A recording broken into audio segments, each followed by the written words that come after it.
Mga ka-Republic, hanggang ngayon ay ramdam pa rin ng mga Hinebra fans ang kaba sa huling laban ng Gin Kings.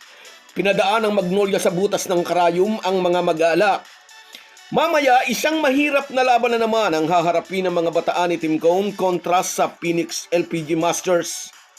Upbeat ang buong kupunan ng Hinebra dahil bumalik na ang dating bangis ni Scottie Thompson. Inspirado naman ang bagong Hinebra sensation na si Argie Abarrientos mula sa kanyang winning layup kontra hot shots. Ngunit dapat maging handa ang Hinebra dahil may mahusay ding import ang Phoenix.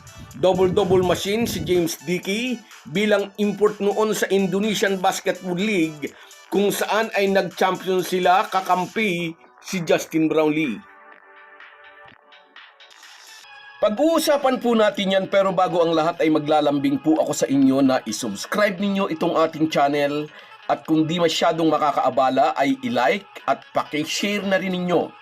Malaking bagay po yan sa aming mga vlogger. Maraming salamat. Mga ka-Republic, good news para sa buong kupunan ng Barangay Hinebra ang pagbabalik ng vintage Scottie Thompson sa laro nila laban sa Magnolia. Bago ang matapang na drive to the basket ni Argie Abarrientos sa huling 6 na segundo, si Scottie Thompson muna ang naging malaking sakit ng ulo ng hot shots sa kabuuan ng laro. Dumidepensa, rumi-rebound at pumupuntos. Humataw ng 24 markers ang former MVP na may kasamang 10 rebounds, unang double-double niya sa conference na ito. Umaasa si Tim Cone na iyon na ang simula ng pagbabalik ng vintage Scottie. Sa panalong iyon ng Hinebra ay may 19 points si Argie Abarrientos kasama ang winning drive to the basket pagkatapos niyang mag-curl cut at ibinigay sa kanya ni Scottie Thompson ang inbound pass. Natuwa si Tim Cone sa play na iyon ang dalawa niyang pambato. Pero may inamin ng Hinebra coach tungkol kay na Scottie at Argie Abarrientos. Bago ang winning play na iyon kontra Magnolia, usually daw ay hindi nagpe-perform na maganda ang dalawa pag pinagsasabay niya sa loob. Nagsasapawan ba? Nagsasapawan is not the right term. Sa salita ni CTC, siguro raw dahil parihong point guard sina Scottie at RJ. Pansin daw ng Hinebra coach kapag isa lang ang nasa loob, parihong maganda ang nilalaro ng mga ito. Dapat daw mag-mess o maging akma sa isa't isa ang laro ng bawat isa. At alam daw ng American mentor, darating yun sa dalawa. At bilang simula nakita niya ang perpektong inbound pass ni Scottie kay RJ sa huling play against Magnolia. Target ng Hinebra ang back-to-back wins sa pakikipagsagupa nila sa Phoenix mamaya. May magkaparihong 3-2 record ang dalawa. Ito rin ang unang pagkakataon na makakalaban ni Tim Cone si Charles Chu mula nang hawakan nito ang LPG Masters. Medyo pagod ang core ng Hinebra at ito ang munting problema ni CTC. Naglaro ng mahabang minuto ang kanyang mga key players laban sa hot shots at isang araw lang ang kanilang pahinga bago ang sagupaan mamaya. Pero magiging magandang preparasyon daw ito para sa playoff, sabi rin naman ni Tim Cone. Hindi ito magiging madaling laban para sa Gin Kings dahil nasa hanay ni Coach Charles Chu ang laging maaasahang sina Richie Rivero, kay Balungay at ang kanilang double-double machine import na si James Dickey. Hahamunin ng tatlong ito ang kakayahan ni Argie Abarrientos, Scottie Thompson at Justin Brownlee. Ngayon pa lang makakalaban ni James Dickey si Justin Brownlee dito sa PBA pero pamilyar si Dickey sa Hinebra import.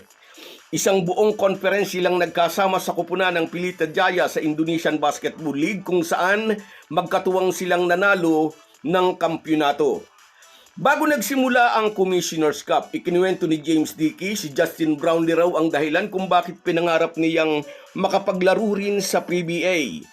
Bukang bibig daw ni JB ang PBA habang magkasama sila sa IBL. At nang mag-inquire daw si Charles Chu kay Justin Brownlee tungkol sa background ni James Dickey, puro papuri raw si JB sa dating kakamping import ng Pelita Jaya. Grateful si Dickey sa rekomendasyon ng Hinebra import. At mamaya maghaharap sa court bilang magkalaban ng dating magkakampi. Asahan na ibibigay ni James Dickey ang lahat para sa kanyang kupunan. Kung makapagpapakita siya ng magandang performance against Barangay Hinebra, mapapatunayan niyang karapat-dapat siya sa rekomendasyon ng Hinebra import. Pero naging tahanan na ni Brownlee ang PBA sa halos 10 taon. Gagawin niya ang lahat para buhatin ang kanyang kupunan laban sa kupunan ni James Dickey. So guys, yan lang muna. Hanggang sa muli. Kung wala po kayong mga viewers namin ay walang magtatagumpay na vlogger. Kaya salamat po sa inyong panunood. Shout out sa iyo, JB Pirangcol Feriol, ala taga saang kagarian sa atin. Taga Batangas din ito, kababayan ko. Sa iyo rin, Rami Mioli TV, shout out din sa iyo. Salamat sa suporta, idol. Sa iyo rin, Sahara Higia, congrats daw sa Team Ginebra. At sa iyo rin, shout out Norman Flores. Shout out sa iyo, idol. Salamat at lagi kang nariyan. Sa iyo rin, shout out Kitana24. Salamat daw sa magandang kwentuhan. Salamat din sa panonood, idol. At sa iyo rin, shout out Edwin Ferreras. Congrats NSD, sabi niya. At sa iyo rin, Remedios Mansinido. Thank you raw sa pag-update. Ingat lagi. Ingat ka rin. At sa iyo rin, Borlagatan Donald. Maraming salamat sa inyong lahat. Kahit gaano po tayo kabisi, ay huwag po nating kalimutan ang ating buhay espiritual.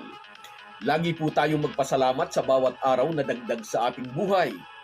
Malaki po ang maitutulong ng pananalangin araw-araw.